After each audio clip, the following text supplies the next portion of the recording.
Bonjour, aujourd'hui nous sommes le jeudi 3 octobre 2024 et nous allons parler des bases américaines installées en Europe. Et nous allons démontrer que notre force de dissuasion est une absurdité qui ne protège en rien la population civile de notre pays.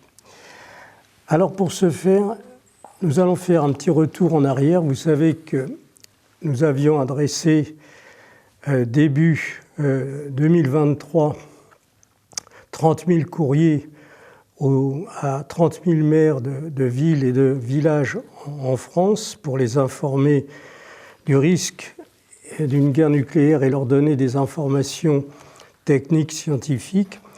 Et puis nous avions fait la même chose, adresser des courriers à chaque sénateur, chaque député, aussi bien les députés français qu'au Conseil, enfin à l'Union européenne. Et donc parmi les sénateurs, il y en avait un qui, à la suite de notre courrier, a posé la question écrite au ministre des Armées il a posé la question sur la protection de la population civile en cas de guerre nucléaire. Et donc c'était M. Olivier Paccaud qui a posé cette question écrite et auquel, bien sûr, le gouvernement est obligé de faire une réponse. Alors il s'était adressé au ministre des Armées, bien entendu. La protection de la population civile, ça ne concerne pas le ministre des Armées. Et c'est donc Madame la Première ministre qui lui a répondu. C'était à l'époque Madame Borne. Et voici sa réponse. Réponse du Premier ministre le 25 mai 2023. Depuis 1964, la dissuasion nucléaire protège en permanence la France de toute menace d'agression d'origine étatique contre ses intérêts vitaux, quelle qu'en soit la forme. Cette force de frappe, capable d'être engagée à tout instant par le président de la République, fait peser sur tout État qui voudrait s'en prendre à notre pays et notamment à notre territoire et à sa population, une menace de représailles dont les conséquences seraient absolument inacceptables pour cet agresseur. Ainsi, nos forces nucléaires, par leur crédibilité opérationnelle et technique, et par la permanence de leur disponibilité et de leur posture, dissuadent tout pays doté de l'arme atomique d'envisager une attaque avec ce type d'arme contre notre pays. C'est très important ce qui vient d'être dit, on en parlera tout à l'heure. Plus largement, elle nous protège d'attaques qui viseraient nos intérêts vitaux au moyen d'armes conventionnelles ou par des armes de destruction massive, chimique ou bactériologique. Fondamentalement, donc, la dissuasion nucléaire vise à empêcher la guerre. Ce concept est l'investissement constant consenti par la France depuis plus de 60 ans dans ses forces nucléaires pour la rendre parfaitement crédible, nous distingue de nos partenaires européens, dont certains, comme le mentionne la question, ont fondé une partie de leur défense sur la construction d'abris anti-atomiques. Les mesures à prendre en cas d'accident industriel d'exploitation nucléaire, sans commune mesure avec les effets d'une arme atomique, sont décrites dans le plan national de réponse à accident nucléaire ou radiologique majeur. Donc voilà la réponse de notre ministre. Elle reste bien sûr sur la même ligne qui a toujours été fixée en France, c'est-à-dire qu'on possède un arsenal nucléaire et donc personne ne peut nous attaquer. Eh bien, évidemment, cela ne protège en rien la population civile de notre pays et je vais le démontrer d'une façon indiscutable en allant au tableau. Mais tout d'abord, je voudrais vous dire qu'il faut avoir conscience d'une chose, c'est que les États-Unis, qui sont une puissance hégémonique et font régner un mondialisme qui est en forme de dictature sur le monde depuis déjà 40 ans, eh bien, possèdent dans le monde 830 bases militaires. C'est le seul pays qui a autant de bases. Même la Chine en possède très très peu, peut-être une trentaine. Voilà, 830 bases militaires américaines, dont beaucoup possèdent des armes nucléaires, c'est-à-dire des têtes nucléaires sur des missiles, des bombes nucléaires que l'on met sous les F-16 ou les F-35. Et donc, tout cet armement eh bien, est réparti dans un très grand nombre de bases. Il y en a bien sûr dans le Pacifique, mais il y en a aussi beaucoup en Europe, et c'est ce que nous allons voir. Alors, on va prendre, si vous voulez, l'hypothèse qui est tout à fait réaliste d'une attaque nucléaire par la Russie contre les forces de l'OTAN. Et là, il est bien évident que ce n'est pas la population civile qui va être visée, parce que la Russie, tout du moins les militaires russes, vont s'attaquer à tout ce qui représente une menace pour eux. Alors, nous allons regarder ce qui se passerait. Là, on peut regarder surtout, voici la carte de l'Europe. Et donc vous avez ici toute la Russie, qui va beaucoup plus loin, bien sûr, ça c'est juste une partie de la Russie, avec des missiles qui sont installés, bien sûr, dans cette région. Il y en a même qui sont installés en Biélorussie, donc vous voyez, c'est très très proche. Et vous avez des bases militaires qui sont équipées de missiles nucléaires, des bases américaines, dans lesquelles il y a des stocks d'armes nucléaires. On va prendre par exemple l'Angleterre. Eh bien, vous avez 3 bases en Angleterre, une en Écosse et puis 2 qui sont ici. Eh bien, il faut savoir qu'à Middle Hall, il y a 120 têtes nucléaires. Alors, évidemment, puis ce sont pas des petites puissances, puisqu'on connaît le stock. Et il y a, donc ces 120 têtes nucléaires représentent une puissance de 144 mégatonnes. Alors, imaginez un missile hypersonique qui part de la Russie ou qui part d'ailleurs d'un sous-marin. Alors là, c'est très très court, c'est peut-être 45 secondes, et qui vient exploser sur le stock de bombes nucléaires qui se trouve ici. Alors ça ne sera certainement pas le nuage que j'ai représenté. Mais on va rester sur des visions optimistes. Et donc vous avez en Angleterre déjà 3 bases. En Hollande, on va passer par exemple à un pays qui est tout proche de nous, la Belgique. La Belgique, déjà, 2 bases importantes. Une base à Chièvre, 50 degrés nord, 34 minutes, 34 secondes de latitude nord. Et on a les situations. Alors eux, ils ont tout. Les Russes ont exactement les emplacements, les pistes d'aviation, etc. Eh bien, cette base, elle a également bien sûr des pistes. Et à Kleinbrokel, à Limbourg, il y a actuellement 22 missiles à tête nucléaire.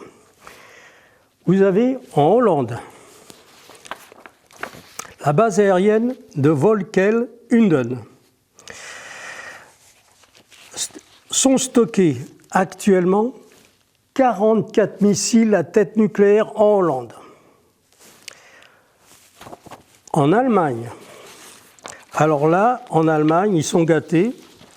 Il y a 8 bases, je parle que des bases là, elles sont représentées, vous voyez, si vous pouvez me faire un gros plan, elles sont représentées par des croix rouges, là c'est leur emplacement. Et donc, ce qui ici, ce qui représente ces différents cercles, ce sont les nuages de poussière radioactive qui viendraient vers la France si le vent était nord-est. Vous voyez ? Donc, une attaque nucléaire sur ces bases, ce qui est plus que probable. Alors vous avez des bases comme Rhein-Main, Wiesbaden, Büchen. Alors à Büchen, c'est un stock de missiles nucléaires. À Steinbach, à Ramstein, toutes ces bases-là, ici, il faut bien comprendre que là, je parle des conséquences des explosions au sol, parce que la destruction de ces bases militaires se fera par des explosions au sol. Et encore une fois, il faut revenir à, quand on parle des conséquences des explosions nucléaires, c'est quelque chose qui n'est pas une imagination, c'est quelque chose qui est connu. Il y a eu 2161 explosions réelles qui ont permis de prendre des mesures, de mesurer la radioactivité, de mesurer la dimension du nuage, etc. Quand il y avait des explosions au sol, de voir la puissance et les températures quand c'est des explosions à basse altitude. Donc tout ça est connu. Les Américains ont fait à eux seuls 1125 explosions nucléaires, les Soviétiques 720 à l'époque, et la France qui, bien sûr, a fait tous les essais pour Israël et l'Afrique du Sud, a totalisé 210 explosions nucléaires. Quant à la Chine, qui a pourtant un arsenal maintenant très puissant, elle n'en a fait que 47. Donc vous voyez, la France est loin devant la Chine. Alors évidemment, là, j'ai pris en compte donc des petites puissances, parce que bien souvent, pour détruire une piste de décollage d'un F-16, alors les F-16 nécessitent une piste très longue, il faut 3 km de long, mais il suffit de faire un trou au milieu, vous voyez, à 1500 mètres, et puis il n'y a plus de décollage possible ni d'atterrissage. Pour faire un trou dans une piste d'aviation, eh bien on va utiliser, pas forcément une charge énorme, on va utiliser 100 kilotonnes, et 100 kilotonnes, ça fait un trou de 140 mètres de diamètre pour environ 30 mètres de profondeur. Donc quand vous avez un trou qui fait 30 à 40 mètres de profondeur et 140 mètres de diamètre, c'est certain qu'il ne va pas être réparé dans la semaine qui suit. Donc là, c'est certainement le scénario qu'il faut envisager. Mais alors, ce trou qui a été creusé, évidemment, va propulser dans l'atmosphère toute une quantité de terre, de béton et tout ce qui se trouvait sur la piste en altitude. L'essentiel des retombées vont se faire dans un rayon de 10 km, mais ensuite on peut dire que 60% vont partir avec le vent et vont aller dans la direction du vent et retomber au fur et à mesure. Et là, alors, quand une attaque de cette dimension a lieu, les gens qui habitent à Paris, Paris est ici, vont disposer d'environ 3 à 4 heures pour se mettre à l'abri du rayonnement gamma des retombées radioactives. C'est très important de le savoir, parce que à Paris, on entendra les explosions qui seront au-dessus de la Belgique, au-dessus de la Hollande et qui seront également en Allemagne. On entendra ces bruits-là. Et donc on ne verra pas forcément de la lumière puisque ce sera des explosions au sol, mais il y aura donc un signal, on ne pourra pas l'ignorer. Et donc, on a donc devant soi 3 à 4 heures, soit pour aller dans une cave qui a été aménagée pour y passer 3 jours ou 15 jours, ou soit d'aller dans un parking souterrain pour se protéger du rayonnement gamma. On reviendra dans une prochaine vidéo. La prochaine vidéo, j'expliquerai, je donnerai le comportement à avoir dans les premiers instants d'une attaque nucléaire. Mais pour l'instant, ce que je veux dire, c'est que, comprenez bien, il y a une attaque sur les bases américaines qui ne sont pas en France. Donc notre pays n'est pas attaqué. Notre pays n'est pas attaqué, on n'a donc aucune raison de sortir notre arsenal nucléaire. Mais les conséquences, elles sont que, eh bien, dans les heures qui suivent, vous allez avoir dans toute la région du Nord, en Bretagne, etc., vous allez vous retrouver avec, dans la semaine qui suit, 15 millions de morts minimum. Vous voyez ? Donc là, c'est une absurdité, cette histoire de dissuasion. Parce que de toute façon, nos sous-marins enverront peut-être quelques missiles sur la Russie, mais ça ne changera rien au fait que, du fait qu'il n'y a pas d'abri, que rien n'a été fait, qu'on n'a absolument pas pensé à la population civile, ou tout du moins, on n'a rien voulu faire, eh bien, il y aura là, sur cette attaque-là, environ 15 à 20 millions de morts, hein, qui auraient pu être évités très facilement. Alors, ça c'est le scénario, uniquement, notre pays n'est pas attaqué, mais la Russie attaque les bases qui la menacent. Vous voyez, ça c'est le scénario. Maintenant, on va ajouter une autre possibilité de scénario.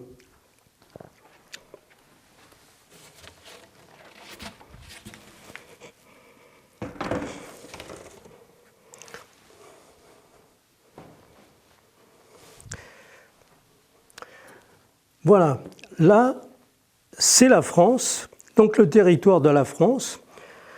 Alors, il est bien évident que s'il y a une attaque sur les bases américaines, il est fort probable que tous les points qui sont des points stratégiques qu'il y a en France seront tirés. Alors, ce que l'on ne sait pas, là, j'ai dessiné, bien sûr, les endroits où il y a des grandes antennes, que l'on appelle very low frequency, c'est-à-dire les antennes à très basse fréquence.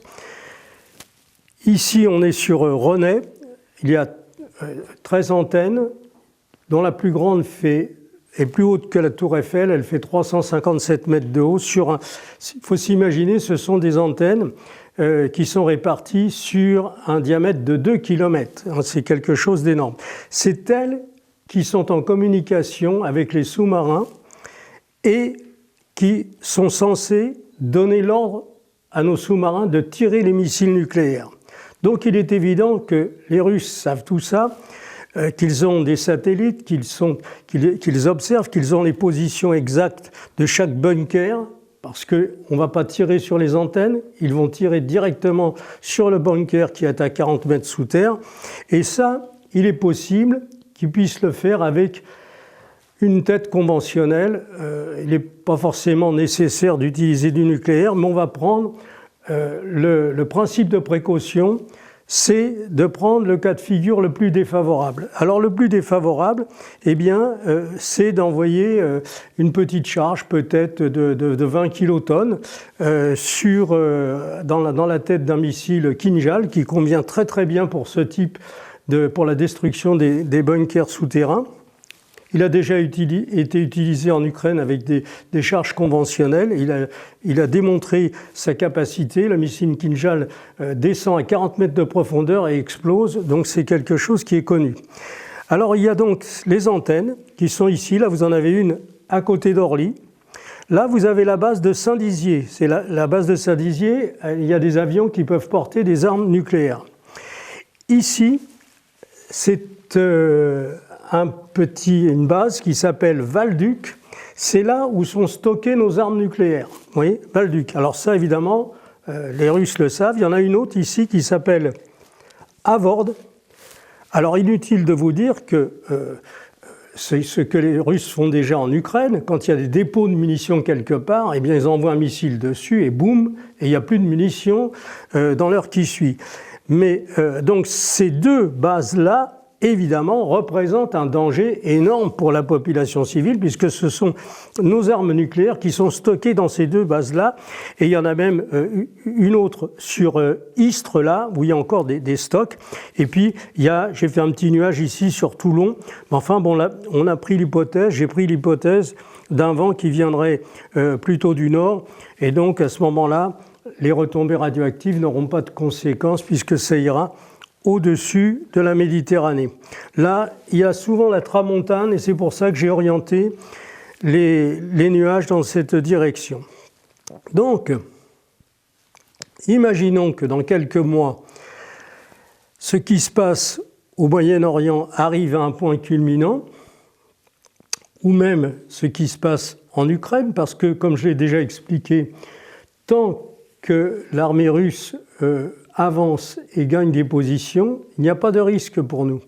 Tout ça se déroule avec des armes conventionnelles.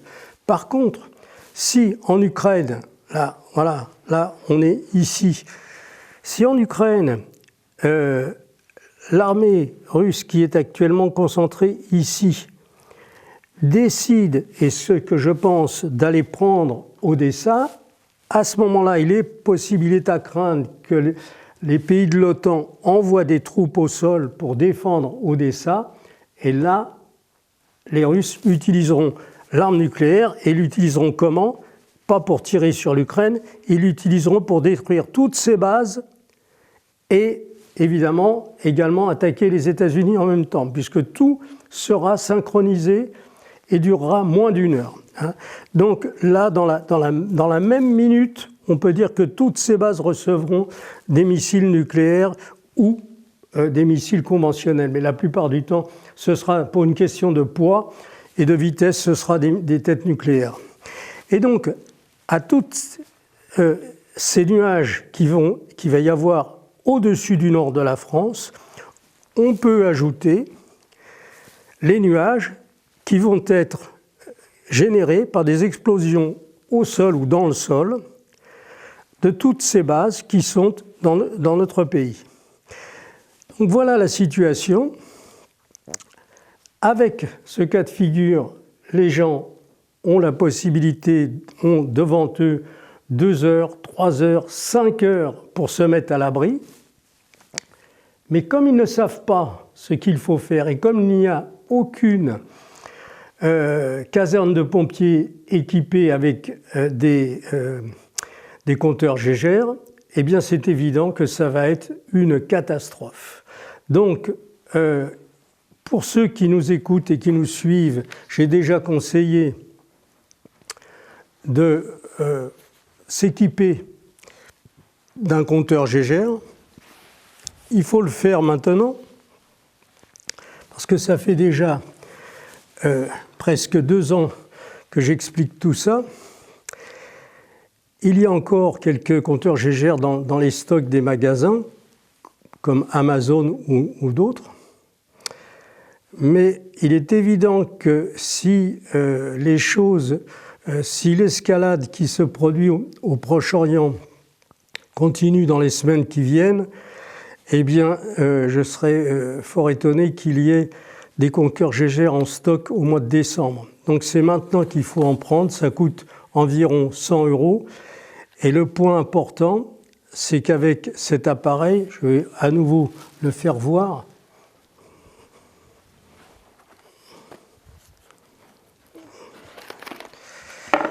C'est un petit appareil comme ça, dans lequel vous mettez des piles, vous appuyez juste sur un bouton et vous voyez s'il y a autour de vous de la radioactivité ou bien s'il n'y a rien. Et c'est surtout pour ça que c'est important, parce que s'il n'y a rien, au moins, vous le savez, et vous n'avez aucune raison de changer de domicile, il faut rester où vous êtes. Donc, actuellement, comme je l'ai expliqué au départ, nos dirigeants se mettent derrière notre soi-disant force de dissuasion, eh bien, il n'y a aucune information qui est donnée à la population civile, mais non seulement à la population civile, mais également aux gendarmes, ils ne savent pas ce qu'il faut faire, aux pompiers, ils ne savent pas, et ni les maires, pas plus les députés ou les sénateurs, personne ne sait rien. Et donc, actuellement, eh bien, ils ont mis des œillères. Notre force de dissuasion nous protège. Elle nous protège absolument pas. Et même si notre territoire ne serait pas attaqué, nous subirions les retombées radioactives de la Belgique, de l'Angleterre, de l'Allemagne et de la Hollande. Et probablement même, alors bien sûr, j'ai parlé de ces 3 pays, mais il y a des bases en Italie, il y a des bases en Espagne, au Maroc, des bases américaines, et toutes ces bases seront absolument seront des cibles pour l'armée russe. C'est une évidence. Et donc, il faut savoir que toutes ces bases, elles ont été répertoriées, cartographiées et elles sont programmées pour être détruites, déjà depuis des semaines, voire des mois. Donc, le jour où cette situation va basculer, les choses iront très vite et il faut se préparer mentalement, il faut se préparer physiquement avec quelques petites provisions chez soi et savoir depuis plusieurs semaines à l'avance, savoir où vous allez aller avec votre famille pour vous protéger du rayonnement gamma. Donc, j'expliquerai. Alors, bien sûr, dans le livre, tout est expliqué pour que les gens comprennent quelle est la différence entre la contamination externe, interne et le rayonnement, qui est quelque chose de complètement différent.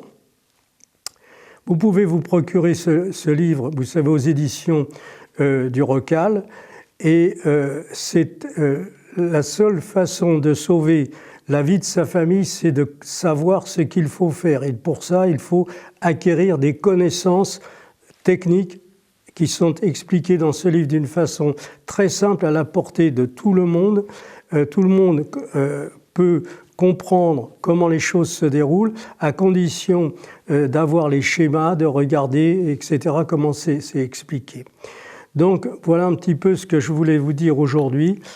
C'est une situation dans laquelle on entraîne un très grand nombre de personnes, on les maintient dans l'ignorance, et quand les choses vont se dérouler, eh bien, ça va être une catastrophe que l'on aurait pu éviter, tout simplement en préparant la population. Ce ne sont pas des enfants, des personnes qui ont 30, 40 ou 50 ans savent et sont responsables. Elles auraient été en mesure de comprendre qu'il y a un risque de guerre et que ce risque de guerre, il faut l'affronter, que maintenant, on n'est plus à l'époque des arcs et des flèches ou des épées, on est à l'époque du nucléaire. Beaucoup de pays ont passé des millions d'heures de travail pour fabriquer tout ce matériel. Ce matériel est fait pour être utilisé et il sera un jour ou l'autre utilisé. Et ce ne sera pas, contrairement à ce que les gens imaginent, un geste d'un fou. Non, les gens ne sont pas fous. Quand il y a des enjeux stratégiques très importants, eh bien, ce sera un acte réfléchi, calculé, parce que les gens, là, comme je l'expliquais d'ailleurs, nous vivons depuis, on va dire, 1945. Au départ, on a vécu dans un monde bipolaire entre l'Union soviétique et les États-Unis. Eh bien, maintenant, après les années 80-89, on est passé à un monde unipolaire. Et donc, les Américains règnent sur l'Union européenne, sur le monde entier. Ils ont des bases partout. Ils ont colonisé beaucoup de pays. Ils ont colonisé notre économie, notre indépendance. Nous ne sommes plus indépendants. Nous sommes sous le diktat des États-Unis par l'intermédiaire de l'Union européenne. Et donc, tout ce monde va basculer d'un monde unipolaire à un monde multipolaire. Et c'est la raison pour laquelle il y aura, de toute évidence, une guerre entre les représentants du monde multipolaire que sont la Russie, l'Iran, la Corée du Nord et la Chine, contre le monde unipolaire qui est actuellement... ce sont les États-Unis qui sont dirigés par l'EPAC. Et donc, de ce monde-là, les Russes, les Chinois, les Iraniens et d'autres pays, même les Indiens, n'en veulent plus. Et donc, à un moment, il n'y aura pas d'autre issue que de faire la guerre de la Russie contre les États-Unis. Ça se passera probablement en hiver. Et ce qui se passe actuellement au Proche-Orient, où l'on voit qu'Israël se permet tout attaque, extermine la population à Gaza, assassine des personnes dans des pays étrangers, dans des ambassades, en Iran. Ils se permettent absolument tout. Pourquoi ? Parce qu'ils possèdent 370 têtes nucléaires et qu'ils ont fait savoir à tous les pays qui sont autour, la Turquie, l'Iran, etc., que si ils mettent en danger l'existence d'Israël, eh bien immédiatement il y aura une punition terrible au-dessus d'Istanbul, au-dessus d'Ankara ou au-dessus du Caire. Et donc les dirigeants de ces pays-là ne font rien, ne portent pas secours à la population de Gaza parce qu'ils sont sous la menace nucléaire d'Israël. Mais à un moment, alors depuis des semaines, les Russes disent aux Iraniens de ne pas répondre, de ne pas répliquer parce qu'il faut se préparer. Et c'est ce qu'ils font, ils préparent l'Iran puisqu'ils vont signer dans quelques jours un accord de défense mutuelle avec l'Iran. Ils étaient déjà engagés depuis 3 ans sur ce document. Et à partir de ce moment-là, quand l'Iran sera attaqué, la Russie interviendra immédiatement. Et elle n'interviendra pas sur le champ de bataille parce que toutes les décisions se prennent aux États-Unis. Donc les États-Unis, pour défendre d'une façon inconditionnelle Israël, se mettent en danger eux-mêmes. Et ils ne se rendent pas compte du niveau technologique de la Russie, de l'Iran et d'autres pays. Et je pense qu'aujourd'hui, les rôles sont répartis. Poutine a rendu visite en Corée du Nord à ce dictateur. Il leur a donné certainement la zone d'intervention. L'Iran sera chargé sans aucun doute de s'occuper des bases américaines qu'il y a dans tout le Moyen-Orient, qu'il y a en Irak, qu'il y a en Arabie Saoudite et certainement la flotte de l'armée américaine. Et la Russie interviendra sur l'Europe et également sur la côte est et ouest des États-Unis. Voilà comment je vois la situation. Et pour l'instant, les Russes ont demandé aux Iraniens de ne pas répliquer depuis des semaines parce qu'ils ne veulent pas d'un conflit nucléaire en été ou en automne. Mais quand l'hiver sera arrivé, à ce moment-là, et le risque sera très très haut. Et je vois ça vraisemblablement aux alentours du mois de février, peut-être en janvier si les choses se précipitent, mais le risque est très élevé. On n'est pas sûr, bien sûr, c'est une probabilité, mais ce qui est certain, c'est que actuellement, les Iraniens auraient eu la possibilité à plusieurs reprises d'envoyer des missiles, non pas sur quelques pistes d'aviation en Israël, mais sur la ville de Tel Aviv.